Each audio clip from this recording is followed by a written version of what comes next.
ಆತ್ಮೀಯ ಆಧ್ಯಾತ್ಮಿಕ ಬಂಧುಗಳೇ, ರಾಣೆಬೆನ್ನೂರಿನ ಶ್ರೀರಾಮಕೃಷ್ಣ ವಿವೇಕಾನಂದ ಆಶ್ರಮವು 21 ಸಂವತ್ಸರಗಳನ್ನು ಪೂರೈಸಿ ಈಗ 22ನೆಯ ಸಂವತ್ಸರಕ್ಕೆ ಕಾಲಿಡ್ತಾ ಇದೆ.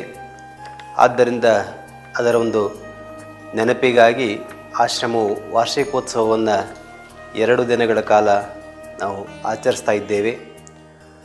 ಮೊದಲನೇ ದಿನ ಇದೇ ದಿನಾಂಕ 14 ಮತ್ತು 15ನೇ ತಾರೀಕಿನಂದು ಈ ಕಾರ್ಯಕ್ರಮಗಳು ಇರ್ತವೆ.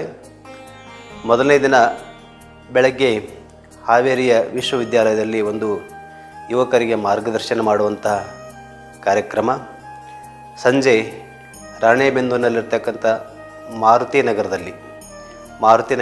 2ನೇ ಮುಖ್ಯ ರಸ್ತೆಯಲ್ಲಿ ಬರುವಂಥ ಶ್ರೀರಾಮ ದೇವಸ್ಥಾನದ ಆವರಣದಲ್ಲಿ ಕಾರ್ಯಕ್ರಮವನ್ನು ಹಮ್ಮಿಕೊಂಡಿದ್ದೇವೆ.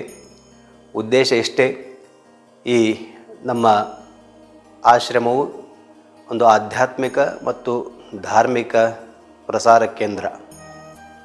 ಜನರಲ್ಲಿ ಆಧ್ಯಾತ್ಮಿಕತೆಯನ್ನು ಮತ್ತು ಧಾರ್ಮಿಕತೆಯನ್ನು ಬೆಳೆಸುವ ಮತ್ತು ತನ್ಮೂಲಕ ಸಮಾಜದ ಶ್ರೇಯೋಭಿವೃದ್ಧಿಗೆ ಅನುಕೂಲವಾಗುವ ರೀತಿಯಲ್ಲಿ ಒಂದು ವಾತಾವರಣವನ್ನು ನಿರ್ಮಾಣ ಮಾಡುವುದು.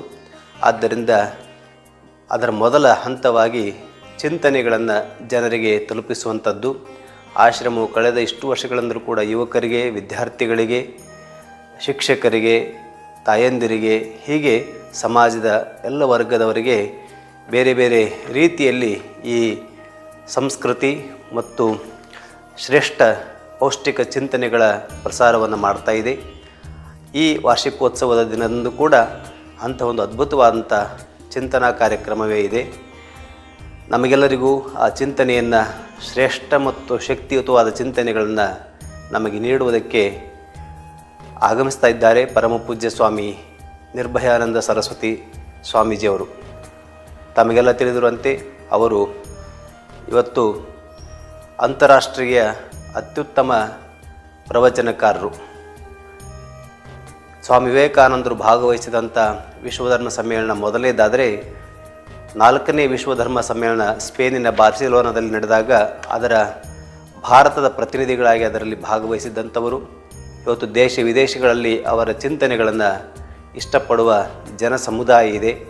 ಹಾಗೆ ಕರ್ನಾಟಕದಲ್ಲಂತೂ ಅವರು ಎಲ್ಲ ನಗರಗಳಲ್ಲಿ, ಹೆಚ್ಚು ಕಡಿಮೆ ಎಲ್ಲ ಯೂನಿವರ್ಸಿಟಿಗಳಲ್ಲಿ ಮತ್ತು ಶಿಕ್ಷಕ ಸಮುದಾಯಗಳಲ್ಲಿ ತುಂಬ ಪ್ರೇರಣೆಯನ್ನು ನೀಡುವಂಥ ಮತ್ತು ಅವರ ವಾಕ್ಪಟುತ್ವದಿಂದ, ಅವರ ಮಾತುಗಳಿಂದ ಪ್ರಭಾವಿತರಾದಂಥ ಹಲವಾರು ಜನ ಯುವಕರು ಇವತ್ತು ಬೇರೆ ಬೇರೆ ಕ್ಷೇತ್ರಗಳಲ್ಲಿ ಅತ್ಯಂತ ಯಶಸ್ವಿಯಾಗಿ ಮುನ್ನಡೀತಾ ಇರೋದನ್ನು ನೋಡಿದಾಗ ಅವರ ಚಿಂತನೆಗಳ ಅವಶ್ಯಕತೆ ಇವತ್ತು ಜನರಿಗಿದೆ.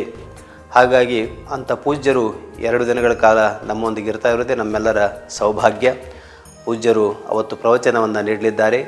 ಮಾರನೇ ದಿನ 15ನೇ ತಾರೀಕು ಆಶ್ರಮದ ಒಂದು ಸೇವಾ ಕ್ಷೇತ್ರವಾಗಿರ್ತಕ್ಕಂಥ ಬಸವಾಪಟ್ಟಣದಲ್ಲಿ ಆಶ್ರಮ ಒಂದು ಶಾಲೆಯನ್ನು ನಡೆಸ್ಕೊಂಡ್ಬರ್ತಾ ಇದೆ. ಅಲ್ಲೇ ಪುಣ್ಯಸ್ಥಳ ಅಂತಿದೆ, ಶ್ರೀ ರಾಘವೇಂದ್ರ ಕೃಪಾಶ್ರಮ ಪುಣ್ಯಸ್ಥಳ ಅಂತಿದೆ.